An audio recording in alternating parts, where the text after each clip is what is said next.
Although we didn't have it for the full year, I wanted to do like a a year review for Tower of God and looking back and saying like how was Tower of God in the year of 2022? Good, bad, mediocre, on the right path? Are we back to peak Tower of God? So let's talk about that real quick. Like the video, subscribe, and hit the bell down so the goals to the 13-month series doesn't get you and you can stay notified. And let's talk about Tower of God in 2022. You might be surprised. I'm not gonna be as harsh and negative as you think I'm gonna be. 忍びじゃなくてジャマイカボーイフードで育った making noise 四六時中かかってこい It don't matter though Young nigga from Canada Brought from that bullshit and go like a matador 行けたら行くわ毎日俺のゴールへ書き出す right off rip, I'll probably say at worst 6.5, but I'm probably more at a 7.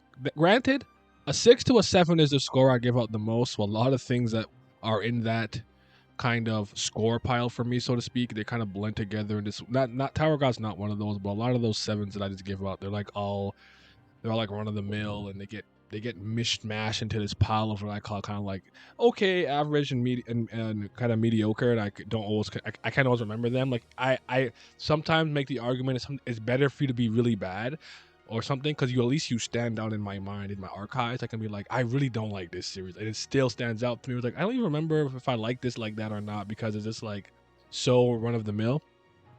So it's more they're more forgettable that way. But anyways, I think SIU was for the most part on the right track this entire year. I think he did set up a lot of interesting things and stuff that I do want to see. He did bring back my favorite character and had him doing some dope stuff. I like the Calivan showcase that he got. Calivan getting powered up by a combination of two Shinsu attributes and whatnot. It's interesting. Never seen that before. We'll see how that plays out. I finally went with Ivanka. She sucks. She's a bozo. Everybody who was writing for her is wrong. She's the worst. She's not good. Awful. Um I like LaFave. LaFave was a character that I took a liking to. She got her heels go crazy. She's shooting missiles with a rocket launcher with high heels on. Those are like combat heels. Like I don't know, I love it. Spider Mommy has a great character design. She packed up Ivanka, which is extra good. You got the introduction of a real family had it for a while, even though it didn't turn out the way that we were maybe hoping. The fact that Gustang and Traumerei were kind of on the move at the same time is very exciting, and we did get to see Traumerei a family head. Now, your opinion on him and his role in the story so far, I've seen mixed reviews. I think people think he's fantastic. I think people think he is absolutely bottom of the barrel trash, and then some people who are in between, anywhere in between those two. I'm probably somewhere like I'm more like cautiously optimistic. Let me see what SIU was cooking. I'll wait a little bit longer. There are some decisions I'm not sure that I liked, but if he can make them make sense later on, I'll amend my opinion on that. Again, some of the strategies and stuff with Jin Sung and Holland and Owl and stuff, and how they were talking about it and having strategies, and like, okay, like they're switching up from defense now. Bam, it's a trap, and after they're like, oh, all we have to do is bring them within the range of the family head, and they'll get teleported. Like I saw a lot of stuff like that too, because I even like really when the boss or the captain is like in a random foot soldier outfit, and the Lope would be a cashlink candidate, I believe, whatever. Who's like, "How are you keeping up with me? I'm not running at full speed, but like I'm that dude. How are you keeping up with me?" And then like that was really good. Machete shenanigans, seeing Asensio was pretty cool. We saw Asensio, right? Am I tripping? No, we saw him, right? now, now I'm not sure. We saw that other guy. We saw another guy. I'm pretty sure we saw him. I'm pretty sure we saw him.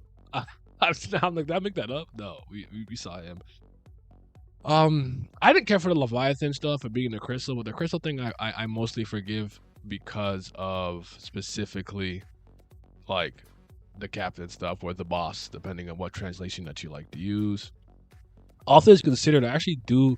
While I still think conceptually the story of Yama and his family and his connection to F.U.G and Immort seems to be more interesting, I'm not mad at the execution of like Wang Wang and Nenea and the three brothers and their come up and how they're tied to the local Bia family with the bee skin. I think it all worked well. So really and truly, all things considered, as much as I've bitched and complained, I'm probably more around the 7.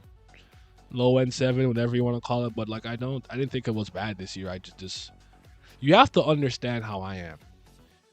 I'm not like most people who feel this weird need to defend something just because like they cared about it at one point or whatever. I'm not like we make this joke sometimes. We're like sometimes some people are be like, oh man, like I have the opportunity to be here on this grand stage. I'm just oh arigato, thank you. I'm just so happy to have this opportunity, whether they win, lose, or draw. And like for me, it's not enough for you to just make it there, fucking win, get the medal, get the first place medal. Talk about some. I'm just happy to be here. No, I don't care about that. I care about winning, and I'm hardest on the things that I care, the things and people that I care about the most. If I see a stranger or somebody I don't know that well doing some BS that I think is wrong, I might reprimand you very lightly or make us one comment or just ignore it and be like, none of my business. But if I know you and you're doing BS, I'm all up in your ass because you know better and I expect better from you because you're my friend. And that's the thing with Tower God. People never get about me. I've seen how good it can be when it's clicking on when it's firing on all cylinders, when he's at his peak and his top form. And I want something approximating that again. This is not that. I have seen Tower God in the middle of season 2 be absolutely phenomenal from top to bottom. So I'm not going to be like, no, I'm holding his feet to the fire. I'm on his ass because I want better. And if that's a problem, stop watching me. I really mean that. I'm not going to stop.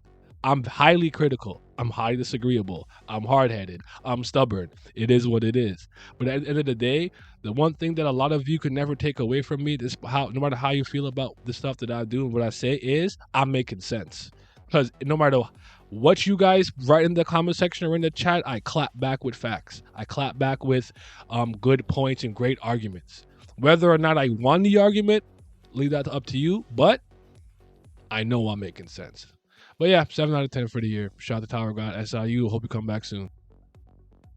Patreon gang. Shout out to the Patreon gang. Yes, sir. Shout out to my certified BAM lovers. You know, I appreciate y'all deeply. Gotta give a big shout out to the Priest of Fire. That's the real CBL Brilliant gang. You already know what it is, but especially gonna give a huge thank you to my tier 3s, the 5th Zen Gods.